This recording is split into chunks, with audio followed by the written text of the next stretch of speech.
అందరికీ నమస్కారం. రాజుగారు వచ్చేటప్పుడే చెప్పారు 4th దాచిపెట్టుకో మాటలన్నీ అని.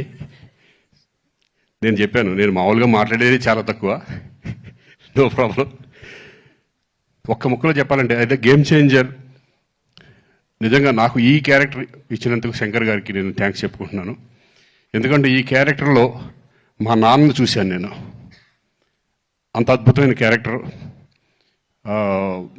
అలాగే చరణ్ పర్ఫార్మెన్స్ చేసేటప్పుడు చూశాను, అలాగే డబ్బింగ్ చెప్పేటప్పుడు. నేను అంతకుముందు గోవిందుడు అందరవాడలో చేశాను, కానీ ఇప్పుడు ఎక్కడికో వెళ్ళిపోయి పర్ఫార్మెన్స్ లెవెల్స్, ఆ స్టెబిలిటీ, ఆ కాన్ఫిడెంట్, ఆ క్యారెక్టర్స్ని అన్ని క్యారెక్టర్లని హై లెవెల్ పర్ఫార్మెన్స్ తీసుకెళ్ళడం అనేది హ్యాట్స్ ఆఫ్ చరణ్. ఈ సినిమా నీకు మంచి పెద్ద హిట్ అవ్వాలని మనస్ఫూర్తిగా కోరుకుంటున్నాను. అలాగే శంకర్ గారు థ్యాంక్ యూ సార్. నాకు మంచి మళ్ళీ మా నాన్న గుర్తు చేశారు నాకు. మా మదర్ కూడా waiting for this film. So thank you very much.